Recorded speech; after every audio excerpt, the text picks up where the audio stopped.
എന്റെ യൂട്യൂബ് ചാനലിലേക്ക് ഏവർക്കും സ്വാഗതം. നമ്മൾ ഇന്ന് തുടരുന്നത് ഏറെ ആകാംക്ഷ നിറഞ്ഞ രക്തം പുരണ്ട റോസാപ്പൂക്കൾ എന്ന കഥയുടെ അവസാന ഭാഗമാണ്. കഴിഞ്ഞ അധ്യായത്തിൽ നമ്മൾ നിർത്തിയ ആ വലിയ രഹസ്യത്തിന്റെ ചുരുളുകൾ ഇന്ന് അഴിയുകയാണ്. അധ്യായം 12. പുലരിയിലേക്കുള്ള ദൂരം. കൊച്ചി സെൻട്രൽ ജയിലിന്റെ കൂറ്റൻ ഇരുമ്പുവാതിലുകൾ സാവധാനം തുറന്നു. 7 വർഷത്തെ നീണ്ട കാത്തിരിപ്പിന് വിരാമമിട്ട് ആര്യൻ പുറത്തേക്ക് നടന്നു. 7 വർഷം മുൻപ് ഈ വാതിലുകൾക്കുള്ളിലേക്ക് പോയ ആര്യനല്ലായിരുന്നു ഇന്ന് പുറത്തു വന്നത്. അവന്റെ കണ്ണുകളിൽ പഴയ ആ വന്യതയില്ല. പകരം തെളിഞ്ഞ ആകാശം പോലെ ഒരു ശാന്തതയായിരുന്നു.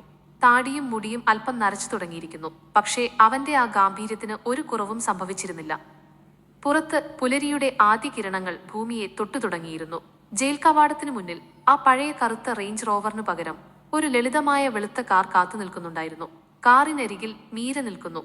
വർഷങ്ങൾ അവളുടെ മുഖത്തെ നിഷ്കളങ്കത മാറ്റിയിട്ടില്ല. പകരം പ്രണയത്തിന്റെ ആഴം കൂട്ടിയിരിക്കുന്നു.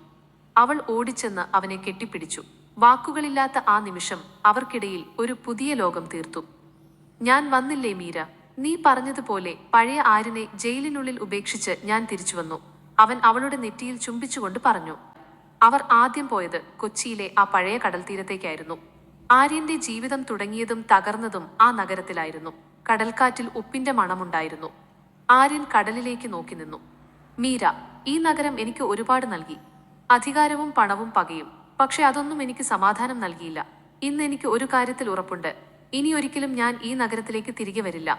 ആര്യൻ തന്റെ കയ്യിലിരുന്ന പഴയ ലോക്കറ്റ് കറുത്ത പൂമ്പാറ്റ കടലിലേക്ക് എറിഞ്ഞു. അതൊരു പ്രതീകമായിരുന്നു. ആര്യന്റെ ചോരപുരണ്ട ഭൂതകാലത്തിന്റെ അന്ത്യം. ആ പൂമ്പാറ്റ കടലിന്റെ ആഴങ്ങളിലേക്ക് മറഞ്ഞു.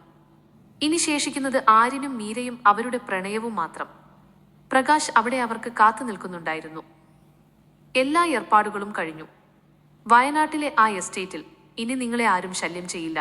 നിങ്ങളുടെ പേര് പോലും അവിടെ ആർക്കും അറിയില്ല. ആര്യൻ പ്രകാശിനെ ചേർത്തു പിടിച്ചു. തന്റെ ഏറ്റവും മോശം കാലത്തും കൂടെ നിന്ന ഒരേയൊരു സുഹൃത്ത്. അവർ യാത്ര തുടങ്ങി. കൊച്ചി നഗരത്തിന്റെ തിരക്കുകളിൽ നിന്നും പുകയിൽ നിന്നും മാറി അവർ മലനിരകളിലേക്ക് യാത്രയായി. ചുറ്റും പച്ചപ്പും മൂടൽമഞ്ഞും നിറഞ്ഞ വയനാട്ടിലെ ആ ചെറിയ ഗ്രാമത്തിൽ അവർ എത്തിച്ചേർന്നു. മീര നേരത്തെ കണ്ടെത്തിയിരുന്ന ആ ചെറിയ ഫാം ഹൗസ് ആര്യന് വല്ലാതെ ഇഷ്ടപ്പെട്ടു. അവിടെ തോക്കുകളില്ലായിരുന്നു, ചാരന്മാരില്ലായിരുന്നു, വെടിയൊച്ചകളില്ലായിരുന്നു. പകരം കിളികളുടെ കളകൂജനവും അരുവികളുടെ മർമ്മരവും മാത്രം. ആര്യൻ അവിടെ ഒരു സാധാരണ കർഷകനായി മാറി. മീര ആ ഗ്രാമത്തിലെ ചെറിയ ക്ലിനിക്കിൽ നഴ്സായി ജോലിക്ക് ചേർന്നു.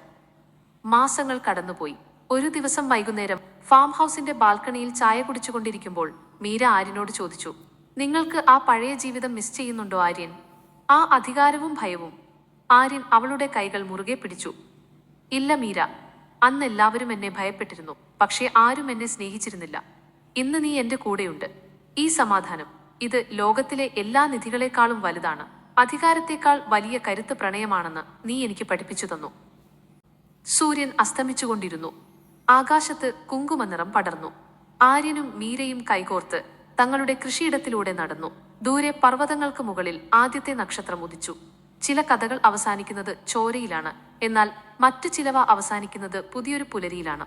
ആര്യന്റെയും മീരയുടെയും കഥ ഇവിടെ ഒരു പുതിയ തുടക്കമായി മാറുന്നു. പ്രണയം മരണത്തെ തോൽപ്പിച്ചു, പകയെ ഇല്ലാതാക്കി, ഒരു ഗാങ്സ്റ്ററെ ഒരു സാധാരണ മനുഷ്യനാക്കി മാറ്റി. അവർ രണ്ടുപേരും പതുക്കെ വീട്ടിലേക്ക് നടന്നു. ആ വീടിന്റെ ജനാലകളിൽ നിന്നും പുറത്തേക്ക് വന്ന വെളിച്ചം ആ ഇരുട്ടിലും ഒരു വലിയ പ്രതീക്ഷ നൽകി.